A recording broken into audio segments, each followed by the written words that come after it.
The poor and the rich, they go to the same market. The poor and the rich, they will eat the same kind of food. The poor and the rich will wear clothes. The poor and the rich will stay in a covered place from rain and sunshine.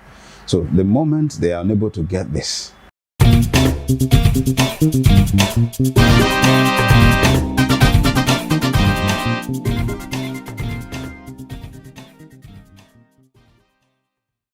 the poor and the rich, they go to the same market. The poor and the rich, they will eat the same kind of food. The poor and the rich will wear clothes. The poor and the rich will stay in a covered place from rain and sunshine.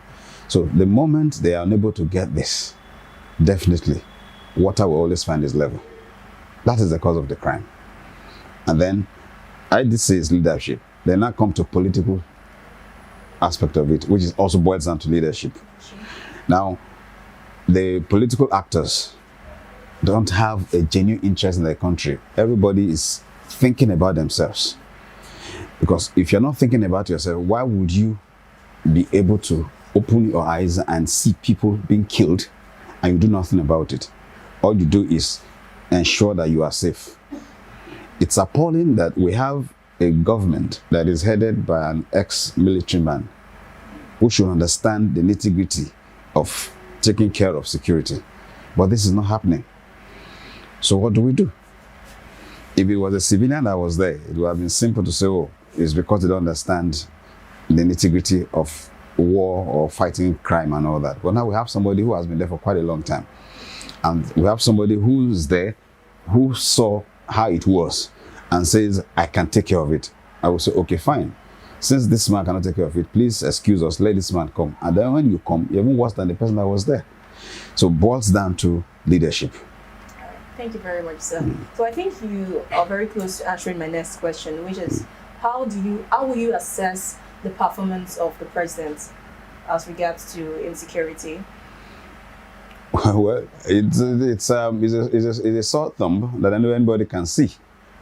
I don't think it needs my assessment, because if you are talking about my assessment, the same way I see it is the same way everyone on the street sees it. Nobody's happy. Okay, what's your take on the president's comments on the IG losing weight? It was a joke. It was a joke. It was a joke taken too far. Too far. I know. The president was trying to be humorous, but not at this time. People are losing life. People are. You went out of the country for 10 days, and then you came back. Even within that 10 days, a lot of things happened. Exactly. And somebody now you came and your children are asking you, what are you going to do with this problem that you met on ground, which has been on ground anyway?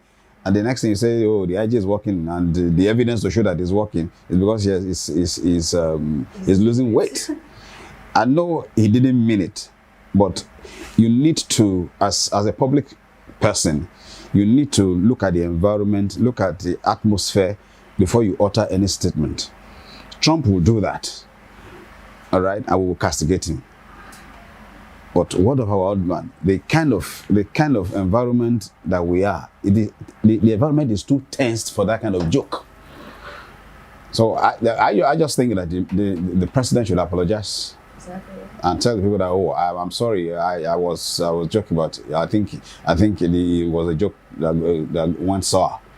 Then that could take care of it. But to say that is when you are losing weight, the children are walking, then all of us will as well sleep at home and not eat, so that we'll come back lean and then we show that we are walking.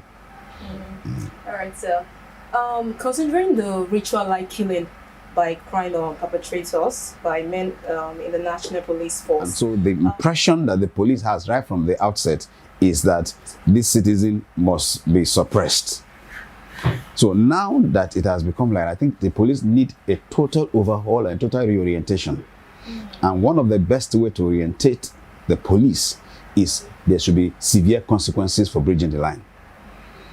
Now, I can't remember him who said something, rather than punish him or discipline him, he was transferred elsewhere. Recently, I can't remember his name now. Now, that is not the way to go. But what about in situations whereby we have offenders whose offenses are not that serious?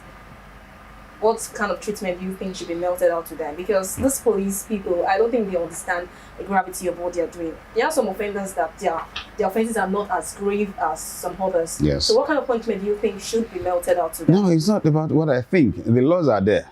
Yeah. What are the stipulated punishment for a particular crime? It should be adhered to the letter. So people say we should make laws. We have enough laws. We have good enough laws. But are they being observed? Are they being served? That's the question. We are a country of man no man. And that's one of the problems that we have. Something happens today, the next thing you hear, somebody picks a phone. And the next thing you hear is, oh, is my uncle, is my brother's daughter, is my uncle's son, is this, is that. And then they water it down.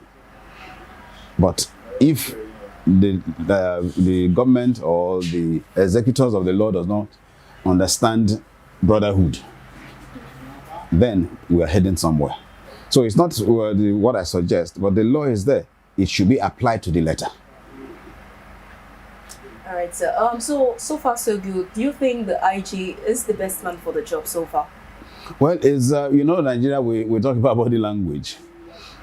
His body language shows that he had something to show or to give, but will he be allowed to do that? Will the system allow him to do that? So that's why I said we need a total overhaul of the system. A total overhaul of the system. The IG, you may have good intentions, but the system may inhibit you from executing those good intentions. That's why I said, whether you are the IG, whether you are the president, whether you are the son of the president, the moment you breach the line, you should face the consequence. And we should stop, we as people, we should stop promoting crime. We should stop supporting criminals. Somebody can come here today on this street and put a basket of groundnut and start selling. And then the law enforcement agents will come. The next thing you hear is, and that doesn't make it right. It doesn't make it right. Somebody does something that is wrong, no matter how small, so long as it is wrong, it is wrong. If my brother becomes a politician today, the next thing I'm looking for is how I will join him in Abuja. So whatever he does at that time, he's right. After all, the next thing you hear is, you know. So we, even the populace, we are the ones that are even aiding and abetting these people, the crime, and fostering it, because we do not even condemn it. If a Yoruba man is on the seat and does something wrong, they say, feel Omawani. And then when the Igbo man does his own, he says it's because he's an Igbo man, that's why they are persecuting him. Until we realize that the state is more important than any tribe, until we realize that the country is more important than any tribe, then we begin to make headways. So in as much as we have leadership problem, we also have followership problem, because the followers get the kind of leaders they deserve. All right, I guess we all need a change of attitude.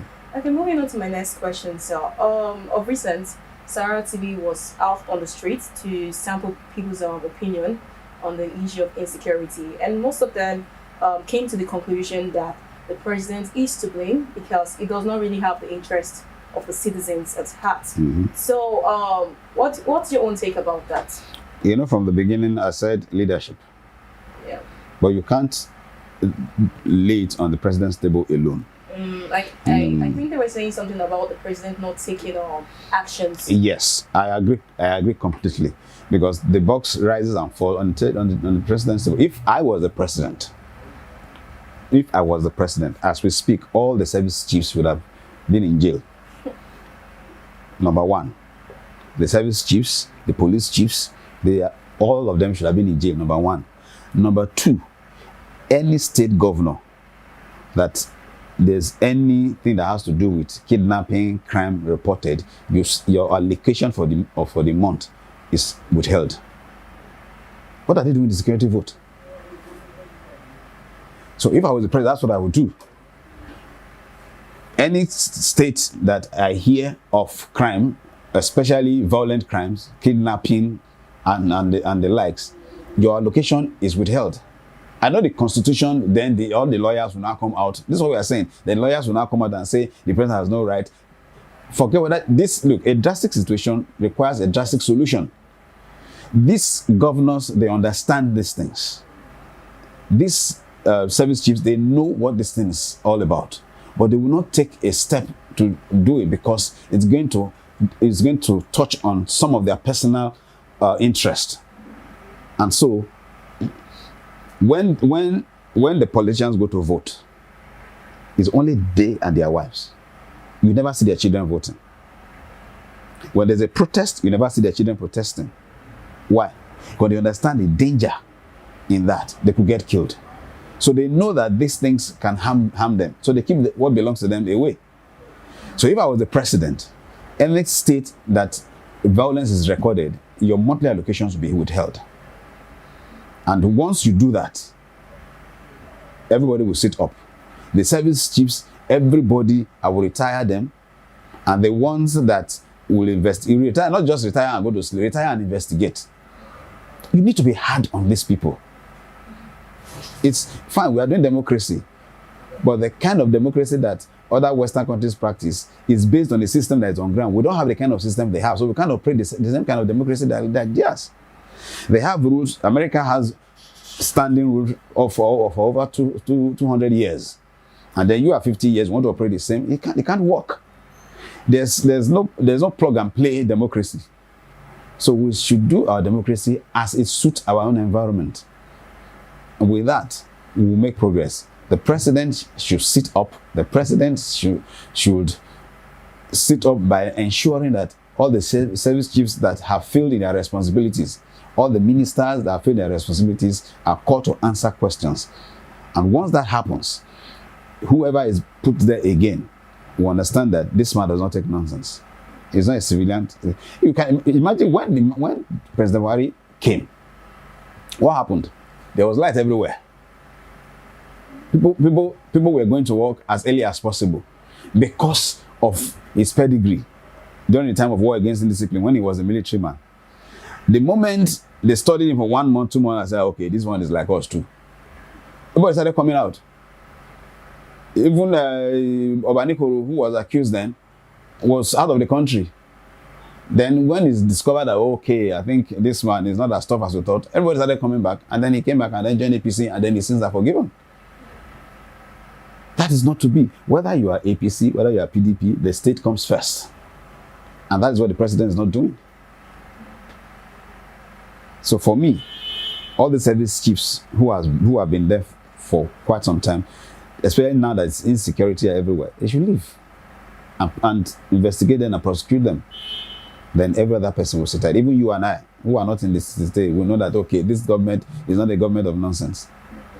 When he was the head of state, he was not in your village, but in your village people queue to enter buses.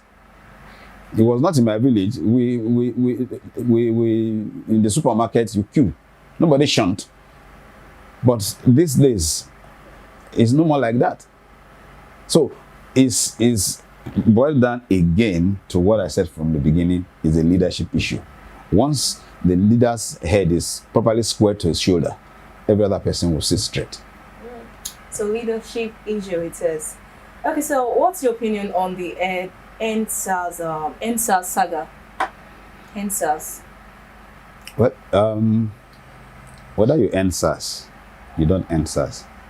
The police is the police. SARS is a name. But the attitude is the display is attitude, which goes everywhere. The police that killed the what is his name now?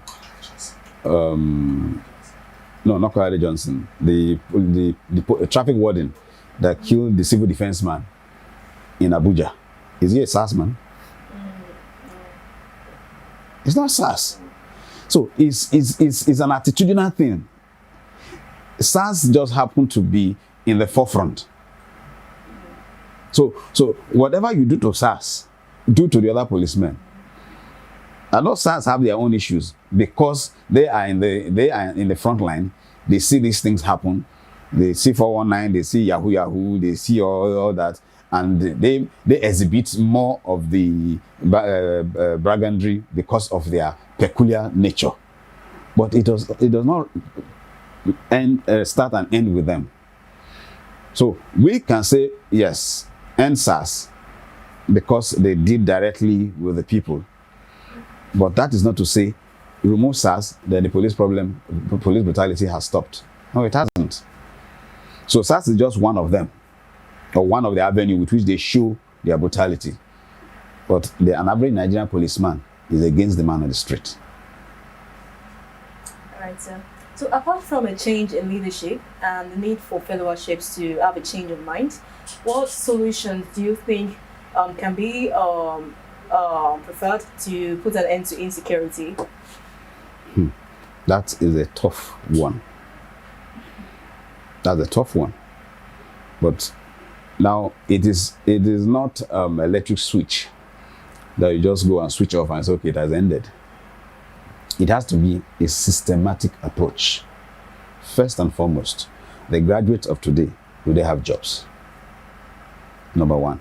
Number two, the politicians, what are their lifestyle?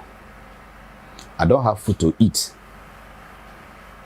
I live in the same street with an ex-honorable or even with an honorable. I don't have food to eat. I trek in the sun. But one person has 20 cars in his compound when he's not a car dealer. So how do you think I will feel? And I'm passing the front of his house. I see 5 Alsatian dogs with a robust plate of food. And I am here, I don't even have food to eat for my children and my family to eat. What do you think run through my mind? So the next person will pay for what I've seen. So it's a system thing. The politicians will first of all learn to live a moderate life. The councillor who will both join buses together at the junction becomes a councillor today. Tomorrow, give him 1 week, he's riding a black big jeep, and he has moved from my area where water has been disturbing all of us. He's now in somewhere. How do you think I will feel? So these are the things that are aiding and abetting crime. Nothing more. So the system has to be overhauled, and then ending crime or ending violent crime is a systematic thing, and we have to start from the top. The politicians should first and foremost stop the money they are collecting. I worked in a bank. My salary for 5 years is what one person is taking for 1 month for doing the job of once a week or twice a week. So number one, let the legislature or senatorship or whatever they call it be voluntary. Let it be part-time. Have your business. Now nobody wants to have a career anymore. Even those that went to the university to learn political science are not even politicians. But you and I, who read biology, who read agricultural science, we are the politicians. And then one person is taking away 32 million naira every month for a job that is twice a week, for a job that you don't buy fuel, you don't pay house rent, you don't pay children's school fees, yet you are earning so much. Then me that I pay house rent, I buy fuel for my car, I pay for my office rent, I buy clothes for my children, I buy food in the same market with them. They're earning so much. Everybody wants to be there. I want my family members to be there, because I know that once it gets there, it will take care of all our problems. That's where the problem starts from. So first and foremost, let political appointment or political positions be part-time, especially the senators and the legislators. Let it be part-time. Have your own business. The day there's a sitting, you call for sitting. When we sit down, when we finish, we'll give you your sitting allowance and you go. It's a service to the state, not personal aggrandizement. So why should you earn so much? We send you there to go and represent us, and then you're earning so much taking care of yourself. And then the most stupid and annoying thing now is people are now, politicians are now making what they call it, pension benefits for themselves. What pension do you need again? After all the money that you collect for sitting, all the money you collect for consistency project, which you don't do, buy bicycle or buy Okada, buy wheelbarrow, and then you say you have done consistency project, and then you have so much to keep. You already have houses that you're going to live in. You already have enough money to set up a business if you want to set up a business. You already have you already settled yourself, and then you are not saying again that at the end of the 4 years or 8 years as it may be, you have a pension somewhere. It's appalling. So we need to start from there. I wish it were possible to chase everybody out of there, and then we'll now sit down and say, okay, that place is empty. For you to go there, let's agree that it is part-time. So if you agree, then you go. If you don't agree, then you don't go. That's a nice one, sir. I think I went through a few pages of your book, National Security, and I guess you're profiling background check. Yes. As a way out for that. Can you briefly explain what you mean by that, and how effective do you think this background check can help in providing us the security that we need? Now, the book is National Security, the background check option. Oh, sorry. Now, armed robbers don't live in trees. They don't live in a forest. They live within us. If a landlord, before he gives you a house, tell me where you are coming from, he conduct background check on your previous house. Where do you work? Are you married? Where are you from? If he has all this information, and then he goes to conduct background check, if he says he works in ABCD, you go to ABCD and does this man actually work here? Yes, he works here. What position? He is the general manager, or is this, is that? Then you know he works. But you know that the average landlord in Lagos, for instance, let me not say Nigeria, he wants a tenant that can pay his rent as at when due. So go to Shell. This man says he works here. Does he actually work here? Yes. Or no, he doesn't work here. That's point one. Why did you live where you are? Oh, I got married, and the house is now too small for me, and that's why I need a bigger apartment. What's the name of your landlord? Ajani Koko. Ajani Koko. There's one Johnson that said he lived here. That man is a criminal. You give him your house because you know who he is. So that's where we are coming from. We talk of fraud. In the average Nigerian company, you commit fraud, the next day they sack you and you go. So the next job is going to get, are you sure he's not going to commit the same fraud? So the next thing I need to do is to verify his previous employment abroad. Why do you think they run away from the police? Because there's nothing you're going to do that is not recorded. So all you need to do is, can I have your social security number or your date of birth? And so if you committed a crime before, it's seen there. And that is the basis for the judge to look at you. So if you have committed similar crime before, the judge says you are not the first time offender, so you serve the maximum punishment. The whole essence of Neighborhood Watch before is to secure the community. They're supposed to be in cluster to secure this particular community. But now, you see them riding bicycle all over the place. They go stand in junction with LASMA controlling. They're not anywhere. I made the proposal to Lagos State government that for this Neighborhood Watch to work, good enough, you have Lastra, where you register the people in the community, where you know people, the addresses and where people live. Create a cluster of environment. Build a Neighborhood Watch office there, so that everybody in that neighborhood register, get their Lastra registration data into the Neighborhood Watch office there. If a stranger comes in, you will know. That's why I said to this security issue is a long-term planning. A long time. It's not just wake up one morning like let's switch and off. No. So good enough, we have estate these days. 2, 3, 4 estates within an area. Get a Neighborhood Watch office there. Every landlord, conduct background check of your tenant. Bring your background check report to the Neighborhood Watch. That's why they call them Neighborhood Watch. Not police. But are they watching the neighborhood? No. So they can work with background check companies who would work with the landlords and collect background check data of all tenants. That's why Lastra is in the right direction. In fact, if they are really serious about it, without Lastra registration, you shouldn't be able to do some things. If somebody wants to contest for a political position, you go and dig his past to see where you can nail him so that it doesn't become.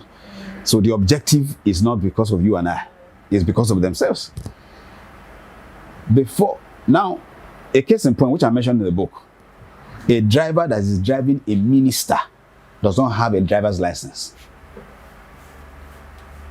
Does that make sense? In a country that we have LASMA, we have the yellow fever, so the traffic wardens, as they call them in the local parlance. We have Federal Road Safety Commission. We have the one that wear white. What's their name? Roadworthiness officials. VIO. All these are channeled towards drivers. Nobody else. Yet a person can drive the minister of the Federal Republic of Nigeria, the giant of Africa, and the driver does not have a driver's license. What that simply means is that they didn't conduct background check. Funny enough, the one that even makes us look stupid in the eyes of the international community, Atiku, you suddenly realize that he's not a Nigerian. That is what background check would have done from the outset. He served as a custom officer. He served as a vice president. He contested as state governor. Suddenly you realize that, oh, he's not a Nigerian, he's a Cameroonian. These are the things that background check would have taken care of from the beginning. So if we introduce it in our companies, introduce it in the government genuinely, then we'll be making headway in our security architecture. So it's not about gun, it's not about if we take background checks seriously, we'll have lesser problem. That is not to say there won't be crime, but the kind of crime that we'll be dealing with is not these petty crimes of neighborhood stealing and all that. It will be the higher crime that the army and the police will deal with. But now we are dealing with so many things. And because we are dealing with so many things, that's why this minor ones of housemaid kidnapping the employer's daughter, it sounds crazy.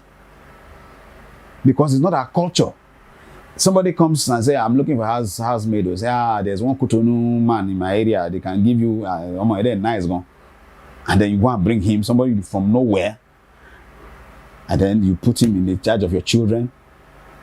And because you're a banker, 5 o'clock you're out of the house, and 10 o'clock you are not back. So that lady is the one that supervises the whole of your house or your home. Then tomorrow, the next thing he comes is family members from the same Cotonou comes and say, your guy is rich. He say, yes, let's carry the children. They will give us money. So if that background check has been a culture, which is what we are driving at, making a culture, not just the government, but you and I, then we will save some of these challenges. Even as simple as marriage. I've seen people who get married to people who do not have a job. But they told the lady that they work in and it takes the hooker, line and sinker. It's after the marriage has been consummated, he realized that he was formerly a driver there, but he's no more there. But these are the things that parents could have taken care of. Anger problems. If a husband would beat his wife to death, or the wife would stab the husband, it didn't start that day. It's part of the nature. If they conduct background check, we know that, oh, this lady has the anger problem.